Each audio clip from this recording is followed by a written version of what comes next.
Hello mga meses! Galing nga ako nga nito nga sa trabaho nga mga meses ko. 5 to 2 nga ang pasok ko nga nito. Pero tingnan nyo nga suot ko, parang galing nga sa pagtulog.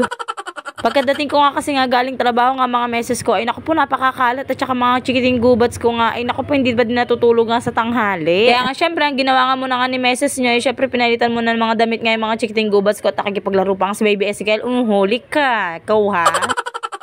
Minsan din ba na-testing nyo na din ba to sa mga junakis nyo? Yung ganito ang ginagawa, bibihisan nyo pero tatakbuhan kayo. Susutan nyo ng pampers pero tatakbuhan kayo. Oh my God.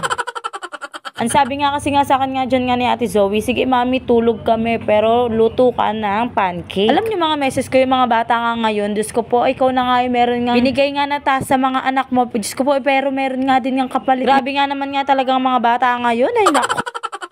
Sinimulan ko na nga mga meses nga buksan nga yung TV at saka syempre nga yung speaker para nga matulog na nga sila. At ito nga nakatulog na nga sila nga mga meses ko ay dito naman ako sa mga kalat.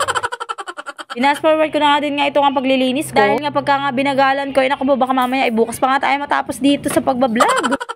Ganito nga talaga nga itsura nga mga meses ko pagkagaling ako sa trabaho. Tapos syempre yung mga chikiting gubats ko nga lang nga naiwan nga dito. Naku po, napakarami talagang kalat. Eh si mama lang naman mga meses ko, hindi ko rin naman niya maasahan. Ay naku po, maghapon rin naman talaga nakatutok talaga sa cellphone niya kaka-TikTok. Kaya talaga no choice talaga mga meses ko. Pagka nga dumating nga na maaga si Daddy Ben, o di kaya ako maaga dumating. Ay syempre for dalinisan nga kami. Ay buti na lang talaga. Ay naku po, napakabait nga talaga nga ni Daddy Ben at naglilinis nga din nga ng bahay. Yun si Daddy Ben, kahit nga lalaki yun, naku po, ayaw din na maraming kalat para rin yung babae.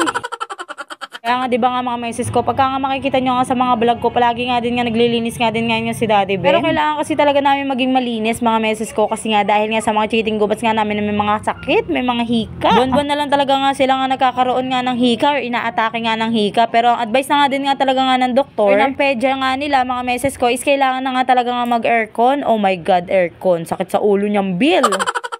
Eh kesa naman daw ang mangyari is palagi na nga din nga daw nagagamot na nga daw yung mga chikiting gubats ko. Kawawa naman daw yung mga kidneys nila. Sabi ko nga dun nga sa pedya nga nila Zoe, ay naku po titignan ko muna daw kung kakayanin. Eh parang hindi yata kakayanin ng aircon. Kaya bumili ng aircon pero syempre nga yung bill, naku nakakatakot.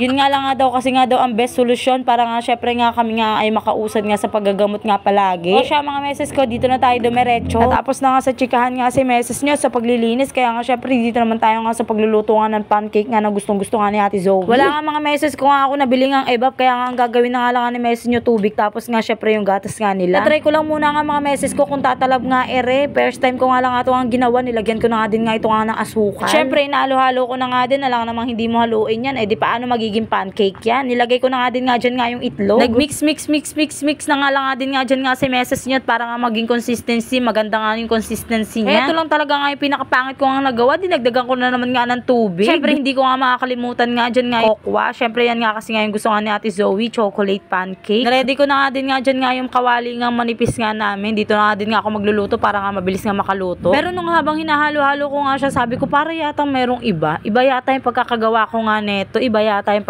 napasama yata yung paglagay ko ng tubig. Hoy meses, ano ba yan? Bakit para yata ang gumaganyan-ganyan na? Baka mamaya magkasunog. Hoy!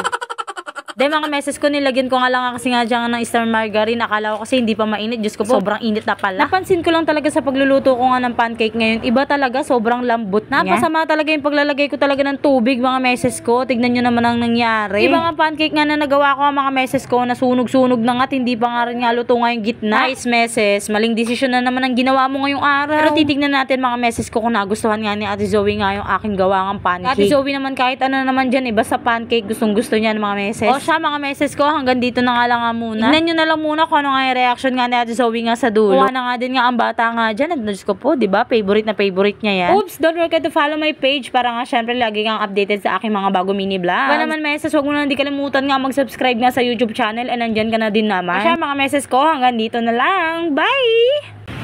Sarap yan, pancake man. Oh, parang hindi ka naman masaya. May pancake ka.